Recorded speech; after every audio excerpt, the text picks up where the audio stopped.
Aku mau cerita nih.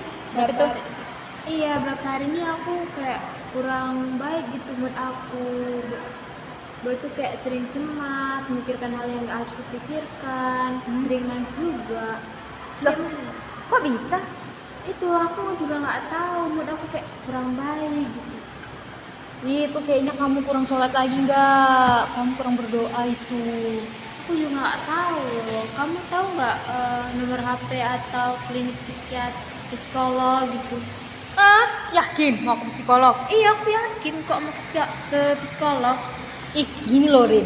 Orang yang ke psikolog itu sering kayak orang-orang gila gitu loh. Apa iya? Iya. Ih, nanti kalau kamu ke sana, kayak mana lah? Terus nanti ada yang nengok kawan-kawan kita sekelas dibilang, "Ih, aku kemarin nengok Rini ke psikolog." Apa kata mereka? Kamu dibilang gila, mau? Ih. Tapi kan kalau aku kayak gini terus kan nggak baik untuk aku sendiri. Iya, Rin, itu kamu tuh kurang ini aja itu, kurang berdoa. Kayaknya kamu kurang gini loh. Kan psikolog tuh manusia ya, ya kan? Kalau kita pergi ke psikolog, kita kan curhat sama manusia dan belum tentu juga saran dia tuh bener. Lebih baiklah kita tuh pergi ke berdoa ke Tuhan, kita rajin lagi berdoa, kayak gitu. Tapi kan ada yang beberapa orang yang ke psikolog itu kan berhasil dia sembuh. Itu kayak mana ya? Orang ke psikolog itu cuma pola pikirnya aja dirubah loh. Jadi pola pikir saya tuh harus kayak dirubah ya, atau sering beribadah. Iya, kamu coba aja nenangin dirimu sambil kamu berdoa. Kalau masalahmu ya sambil kamu berdoa, kamu kerjain gitu. Nggak mesti ke psikolog nanti kamu dibilang orang gila kayak mana. Ih. Tapi kan bagus juga loh ke psikolog. Iya bagus tapi bagus. Tapi kan apalagi kita masih remaja kayak gini. Dibilang kamu mau ke psikolog kayak mana? Tinggal anaknya si Anu katanya bilang samamu. Kayak mana? Iya juga ya, pasti kayak pandang orang jelek ya. Apalagi Iyalah. nama orang tua kita makin jelek ya kan. Iyalah. Dikira nanti kamu depresi berat kali gitu.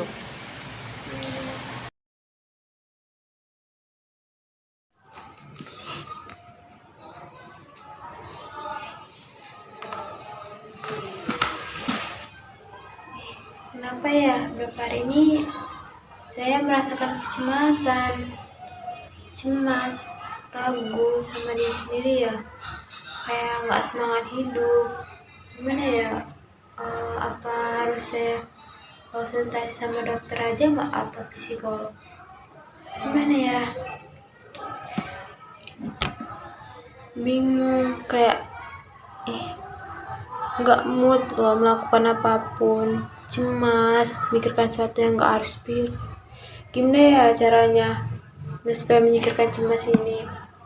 Apa harus konsultasi sama dokter aja nggak sih? Atau psikolog? Dimana ya saya mendapatkan konsultasi itu?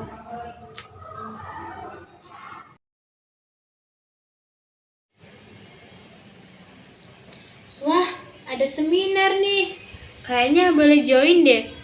Tapi takut diketahuin orang lain. Dilihat dari seminarnya atau brosurnya melalui Zoom, kayaknya boleh join deh.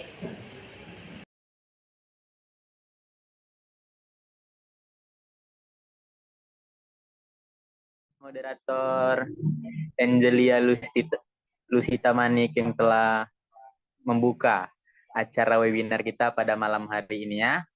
Jadi seperti teman-teman ketahui kita hadir di dalam Zoom meeting ini dalam rangka webinar tentang kesehatan mental.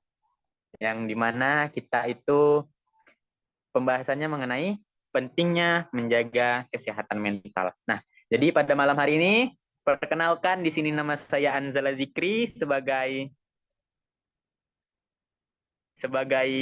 pembawa acara kita pada malam hari ini sebagai narasumber yang akan menjelaskan tentang kesehatan mental, bagaimana pentingnya menjaga kesehatan mental dan lain-lain sebagainya. Nah, jadi terima kasih banyak kepada teman-teman dan ada guru-guru yang telah hadir di webinar kita malam hari ini. Terima kasih kepada Ibu Natania dari SMA Angkasa 2 Jakarta. Terima kasih kepada Bapak Suhartono dari SMA 5 Bandung, dan terima kasih untuk audiens yang lainnya yang telah hadir dalam webinar kita pada malam hari ini. Baik, langsung saja kita paparkan materinya. Semoga kita semua dalam keadaan sehat walafiat ya, teman-teman dan guru-guru sekalian. Itu tentunya mampu mencapai kebahagiaan pribadi dan orang lain.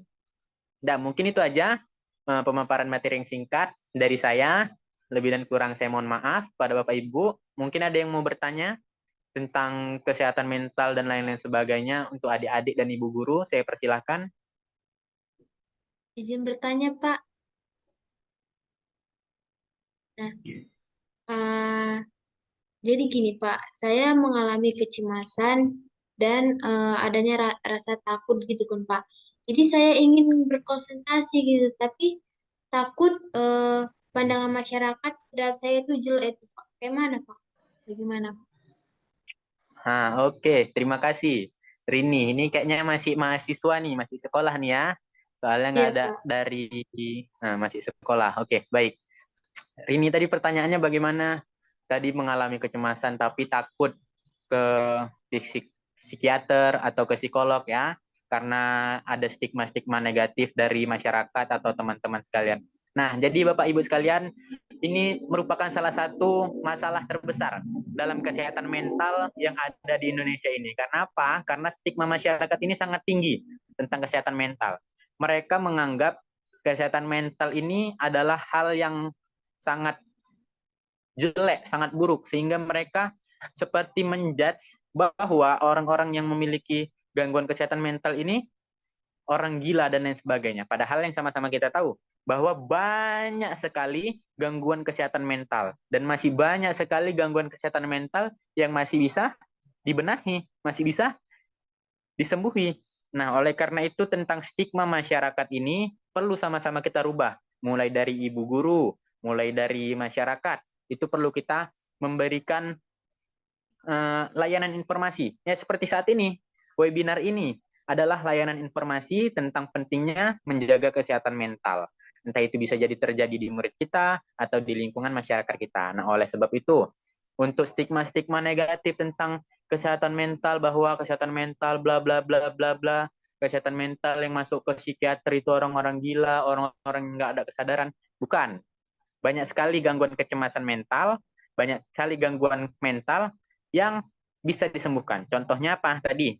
Saudari Rini atau adik Rini kita bilang ya, karena masih sekolah. Nah, dia sering mengalami kecemasan. Nah, itu salah satu, bisa jadi salah satu yang menyebabkan potensinya kurang baik. Dan itu salah satu gangguan kecemasan ini, gangguan kecemasan ini itu menjadi salah satu gangguan kesehatan mental. Oleh karena itu, nggak apa-apa. Saudari Rini, kalau misalnya mau datang ke psikiater atau ke psikolog, nggak apa-apa. Datang aja. Hindari stigma-stigma negatif itu harus kita hilangi gitu. Jangan takut. Karena ya lebih baik kita menyembuhkan kan daripada terlambat takutnya cemas, yang akhirnya berujung pada sampai dewasa nanti bisa depresi, bisa skizofrenia dan lain-lain sebagainya. Malah lebih parah lagi kesehatan mentalnya. Oleh karena itu, ibu-ibu guru, nih ada yang dari SMA Angkasa 2 Jakarta, Ibu Nata Nia, ada Bapak Suhartono dari SMA 5 Negeri Bandung. Nih Pak, penting sekali kita memberi layanan informasi kepada ibu-ibu atau wali murid yang ada di sekolah tentang pentingnya menjaga kesehatan mental. Nah, jadi kita secara perlahan-perlahan coba kita menghilangkan stigma buruk tentang kesehatan mental itu. Takutnya apabila ada anak, ada siswa yang memiliki gangguan kesehatan mental, malah dijudge oleh lingkungannya karena dia ingin ke psikiater tapi ditakut-takuti, ingin ke berobat untuk konselor tapi diiming-imingi kayak orang gila datang ke sana. Nah, itu kan bahaya. Takutnya bisa menyebabkan sampai tua gitu. Nah, jadi untuk pertanyaan si Rini tadi itu coba datang aja ke psikiater, datang aja ke psikolog atau konselor, ceritakan apa masalahnya. Nah, biasanya mana tahu bisa membantu dan bisa meminimalisir gangguan-gangguan kesehatan mental yang dialami Rini, dan stigma-stigma negatif tersebut abaikan saja gitu, karena kita bisa beri ini tugas ibu-ibu guru, tugas dari ibu guru, ibu bapak guru, dan tugas saya juga, kita harus bisa menghilangkan stigma negatif tentang kesehatan mental. Kita bisa memberi layanan-layanan kepada masyarakat tentang pentingnya menjaga kesehatan mental, apa-apa saja kesehatan mental, bagaimana cara menanganinya, dan itu semua mungkin apabila masyarakat sudah mengetahui tentang apapun itu tentang ruang lingkup kesehatan mental, maka insya Allah stigma negatif ini bisa kita hilangkan dari masyarakat. Oke, mungkin itu aja. Saudari Irini, bagaimana? Baik Pak, terima kasih. Jadinya setelah mendengarkan pendapat Bapak tadi, saya akan berani lagi datang untuk ke psikiater atau psikolog untuk menangani kecemasan Ya, saya ya. atau depresi yang saya alami, Pak. Oke, baik, baik, bagus, bagus. Oke, lanjut. Ada lagi yang mau bertanya? Oke, saya rasa cukup ya. Tidak ada lagi yang mau bertanya. Jadi kesimpulan dari webinar kita pada malam hari ini tentang pentingnya menjaga kesehatan mental, coba kita perhatikan lingkungan sekitar kita, lingkungan sekolah untuk bapak-bapak, ibu guru yang telah mengikuti webinar ini yang se-Indonesia ini, bisa memperlihatkan kepada anak-anak tentang pentingnya menjaga kesehatan mental. Nah, jadi banyak sekali jenis-jenis kesehatan mental. Nah, jadi dalam kategori siswa, lingkungan sekolah biasanya terjadi banyak sekali gangguan kesehatan mental yang dialami remaja, contohnya kecemasan berlebihan, depresi. Nah, hal tersebut bisa dikarenakan faktor penyebabnya bullying atau pelecehan. Nah, jadi coba bapak-bapak ibu guru nih ada Natania, terus ada siapa lagi? Ada Anya dari SMA 1 Bekasi. Masya Allah, Bekasi. Panas katanya Bekasi ya, Anya. Nah, tuh tadi. Takutnya gara-gara kepanasan kan, malah kesehatan mentalnya terus jatuh gitu kan, mentalnya nggak kuat dalam mengatasi, menjalani kehidupan sehari-hari. Ya Anya ya, Ibu Anya, sehat Ibu Anya? Oke, terima kasih ya. Teman-teman sekalian, mungkin itu saja webinar kita pada malam hari ini. Semoga bermanfaat dan ya, semoga kita bisa menghilangkan stigma-stigma negatif tersebut dari kita memberi layanan informasi kepada masyarakat, kepada ibu-ibu, pada guru-guru yang ada di Indonesia ini. Ya mungkin itu saja, saya kembalikan kepada moderator. Baiklah, terima kasih Bapak Anjala Jikri sebagai pembicara kita pada malam hari ini, sangat luar biasa ya, saudara-saudari Bapak Ibu, untuk materi yang telah dibawakan. Terima kasih Bapak Anjala yang sudah memberikan Ya, sama-sama, pengetahuan yang sama-sama. baik. Ya, saya juga sudah mengetahui ternyata banyak sekali penyebab-penyebab dari kesehatan mental ini ya, dari bullying, pelecehan, itu bisa menyebabkan kesehatan mental kita menjadi tidak sehat. Oke, baiklah, terima kasih Bapak Ibu yang sudah hadir pada malam hari ini. Semoga materi kita pada malam hari ini bermanfaat bagi kita semua dan kita bisa menghilangkan stigma-stigma dari masyarakat yang jelek-jelek ya tentang kesehatan mental ini. Jadi kalau kita merasa cemas, bisa kita langsung konsultasi kepada psikolog yang terdekat. Baiklah, terima kasih. Sebelumnya saya tutup acara webinar kita pada malam hari ini. Salam sejahtera buat kita semuanya. Terima kasih. Saya selalu.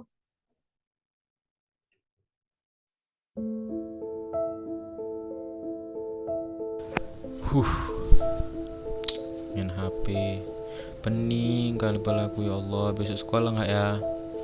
Sekolah kena bully aja aku, cemas sekali mau ke sekolah. Aduh, kawan-kawanku pun bully aku aja, cemas sekali aku loh. Aduh, pusing kali. Udahlah, tidur aja aku lah.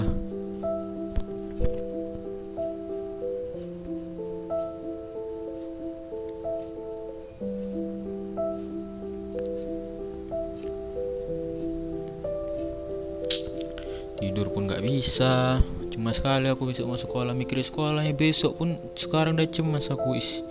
Tidur aja tidur susah kali pun gak bisa tidur. Udah 7 bulan kayak gini loh, ya Allah. Pening kali, cemas sekali aku, takut dibully kawan-kawanku. Kayak mana ya biar bisa tidur ya. Pusing kali sampai cemas sekali besok sekolah gara-gara bulian kawanku. Iya Allah, tolong hamba, ya Allah, tolong. Aduh,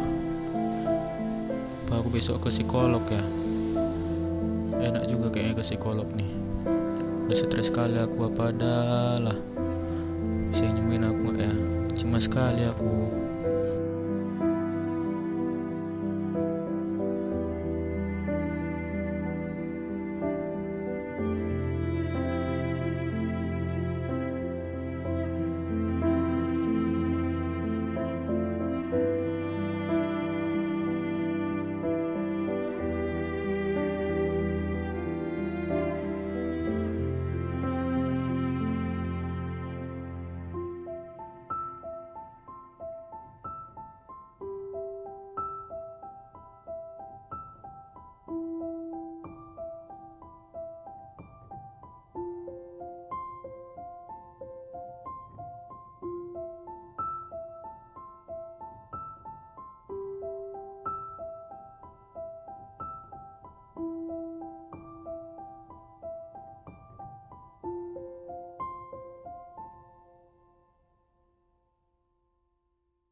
Permisi Pak, boleh masuk?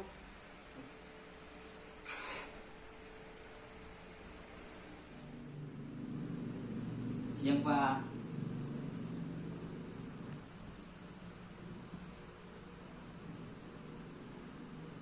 Oke, selamat siang Anzala Zikri, Saudara Zikri. Nah, kita udah pertemuan ketiga ya, yang mana kita pertemuan pertama itu perkenalan, pertemuan kedua itu kita membahas keluh kesahnya, masalah. Dan ini pertemuan kita yang ketiga ini, saya ingin di sini memberikan terapi kepada saudara. Sebelumnya saya lupa nih, apakah saudara sehat? Oke, sehat ya saudara. Oke, baik. Nah, jadi saya di sini akan melakukan kognitif behavioral terapi di hari ketiga ini. Yang mana sini saya akan menjelaskan ya, apa itu kognitif behavioral terapi. Nah, jadi kognitif behavioral terapi ini adalah salah satu jenis psikoterapi, yang mana terapi ini banyak digunakan untuk mengatasi berbagai masalah kejiwaan, termasuk stres, depresi, dan gangguan kecemasan. Nah, tujuannya apa? Tujuannya ini guna melatih kemampuan berpikir atau fungsi kognitif dan pola perilaku pasien. Nah, melalui terapi ini juga diharapkan pengidap gangguan mental ini bisa memiliki sudut pandang. Sudut pandang apa? Sudut pandang yang berbeda terhadap setiap masalah yang dialami, sekaligus mengajarkan bagaimana cara bereaksi terhadap segala permasalahan yang dialami. Nah, bukan hanya itu. Nah, terapi ini juga membantu pengidap masalah kejiwaan menemukan solusi dari permasalahannya. Nah, jadi itu tadi pengertian tentang kognitif behavioral terapi. Oke, mungkin langsung aja kita masuki ke kognitif behavioral terapi ini. Sebelum itu, pertama-tama saya ingin untuk mengidentifikasi masalah yang dialami oleh saudara Zikri, yang mana sebelumnya kita sudah menceritakan hal ini, tapi boleh diceritakan lagi untuk kita lebih konkret lagi dalam mengidentifikasi masalah yang dialami oleh saudara Zikri. Nah, oleh sebab itu saya ingin saudara Zikri kembali bercerita nih mengenai penyebab gangguan kesehatan mental yang saudara alami, apa dampaknya, kapan terjadinya, apakah sudah lama, bisa diceritakan sekarang? Oke, silakan diceritakan terlebih. Nah, baik Pak. Di sini saya ingin menceritakan lah ya selama ini keluh kesah saya apa, saya kenapa bisa kemari itu kenapa, dan di sini. Jadi kan Pak, saya ini di sekolah sering kena bully Pak. Saya kadang nggak dikawani gitu. Saya baca buku diambil bukunya, sering dilempari kertas juga Pak. Nah, jadi saya datang ke sini karena itulah Pak. Saya kayak kalau di sekolah tuh sering merasa cemas, takut gitu, dibully. Dan ya itu tadi lah Pak. Karena itulah saya kemari, dan saya sudah lama dibully dan hampir 5 bulan saya mengalami kecemasan, Pak. Yang saya alami dalam kecemasan ini, saya dampaknya itu sangat besar untuk keseharian saya, Pak. Saya jadi susah tidur, jadi sering melamun sendiri, gitu loh, Pak. Dan ya takut kalau ke sekolah, jadi malas ke sekolah. Itu yang saya rasain, Pak, dampaknya selama ini ya, yang telah diberikan oleh teman-teman saya bully, Pak. Jadi ya saya kemari karena itu, Pak, untuk mengatasi permasalahan kecemasan yang saya alami, Pak. Bagaimana caranya biar kecemasan yang sudah lama saya alami selama 6 bulan ini bisa setidaknya meminimalisir rasa takut saya untuk datang ke sekolah, meminimalisir kecemasan yang saya alami, Pak. Itu, Pak. Jadi kayak gitu ya, yang selama ini Zikri alami lah ya. Oke, yaitu penyebabnya gara-gara sering dibully, dan dampak yang dialami Zikri itu jadi susah tidur, habis itu habis itu suka melamun. Nah itu semua ya salah satu diagnosis juga, termasuk dalam diagnosis gangguan kecemasan. Jadi juga Zikri sudah bilang bahwasannya hal itu sudah terjadi selama 5 bulan lebih. Nah itu udah sangat lama sekali Zikri mengalaminya tersebut. Nah jadi, dan Zikri tadi minta solusi kepada saya. Jadi Zikri nggak tahulah kayak mana solusinya kalau misalnya Zikri dibully, kayak mana misalnya Zikri itu mengalami gangguan kecemasan ya. Nah jadi di sini saya ingin ngasih solusi sedikit bagaimana untuk Zikri bisa mengalami apabila mengalami masalah tersebut. Nah jadi untuk yang pertama, apabila Zikri mengalami bullying dari teman-teman Zikri, yang menurut saya yang bisa Zikri lakukan yaitu menjauh dari teman-teman yang ingin membuli saudara. Nah yang dimana hal tersebut secara tidak langsung dapat membantu Zikri untuk dapat merasa bahwa Zikri ini juga manusia gitu, berhak mendapatkan hak-haknya, dan menjauhi orang-orang yang membuli Zikri. Itu salah satu hak Zikri untuk menjauhi perbuatan-perbuatan yang jahat itu. Selanjutnya Bapak sarani Zikri ini untuk percaya diri terus, menganggap bahwa diri Zikri ini adalah diri yang terbaik diberikan Tuhan gitu. Nah jadi kita diciptakan Tuhan ini dalam bentuk yang sebaik-baiknya. Jadi nggak pantas sebenarnya teman-teman Zikri itu membuli Zikri, nggak pantas, karena kita setara semuanya di hadapan Tuhan. Nah jadi oleh sebab itu saya mau apabila Zikri menghadapi bulian tersebut, Zikri bisa merasa bahwa diri Zikri ini sebenarnya bermanfaat ya teman-teman. Diri Zikri ini bermanfaat untuk orang lain. Diri Zikri ini adalah bentuk yang sebaik-baiknya. Zikri juga bisa menganggap bahwa Zikri ini adalah ya orang yang memiliki pribadi yang baik. Nah oleh sebab itu, kalau misalnya ada teman-teman yang bully Zikri ataupun apa, Zikri bisa menjauh untuk menghindari rasa-rasa takut atau kecemasan itu kembali menghantui dalam pikiran Zikri. Nah untuk gangguan kecemasan yang tadi saudara Zikri alami, mungkin sudah lama juga Zikri jarang tidur, susah tidur ya, habis itu suka ngelamun gak jelas, payah berpikir positif, takut ke sekolah. Nah jadi itu solusi dari saya yang bisa saya berikan, yaitu coba Zikri apabila mengalami gangguan kecemasan secara tiba-tiba nih ya, Zikri tiba-tiba melamun, coba selalu berpikir positif, yang mana satu hal yang bisa membuat rasa cemas dan depresi kamu semakin memburuk adalah pikiran negatif tentang diri kamu sendiri atau lingkungan sekitarmu. Nah oleh karena itu, salah satu cara untuk mengatasi rasa cemas atau depresi yang sedang dialami itu yaitu terus berpikir positif. Berpikir positif bahwa segala sesuatu ini terjadi atas kehendak Allah, dan ya kita harus mampu gitu untuk membuat diri kita ini terus berpikir positif tanpa memikirkan hal-hal yang negatif. Nah, jadi berpikir positif bagaimana cara memperbaiki diri, jangan memikirkan tentang kasus-kasus bullying yang selama ini Zikri alami. Dan itu solusi dari saya yang pertama apabila saudara Zikri sedang mengalami gangguan kecemasan. Yang kedua, yaitu karena tadi susah tidur, coba saudara Zikri menghindari minuman-minuman berkafein atau beralkohol. Nah, yang mana cara ini itu adalah mungkin bisa menjadi salah satu solusi untuk Zikri biar bisa tidur. Soalnya dampak dari kecemasan ini sendiri yaitu susah tidur emang ya. Dan salah satu penyebab biasanya susah tidur itu adalah konsumsi kafein yang berbentuk tinggi. Nah, kafein itu apa? Kafein itu bisa berbentuk kopi dan minuman teh. Nah, ini dapat memicu dan memperburuk gejala kecemasan. Nah, itu bahaya. Yang mana ada studi juga menunjukkan bahwa konsumsi kafein membuat seorang merasa lebih gelisah, terlebih jika konsumsi dalam jumlah yang berlebihan, yaitu 5 gelas per hari. Nah, jadi Bapak sarani, yaitu saya sarani untuk tidak mengkonsumsi atau menghindari minuman-minuman yang berkafein. Dan selanjutnya apabila untuk membuat Zikri tenang nih, apabila menghadapi kecemasan, nah jadi Zikri ini bisa melakukan sedikit olahraga-olahraga ringan seperti senam, lari pagi, jalan-jalan. Nah, itu bisa Zikri lakukan untuk gangguan kecemasan apabila sering terjadi. Nah, jadi itu solusi-solusi yang dapat saya berikan, dan banyak lagi.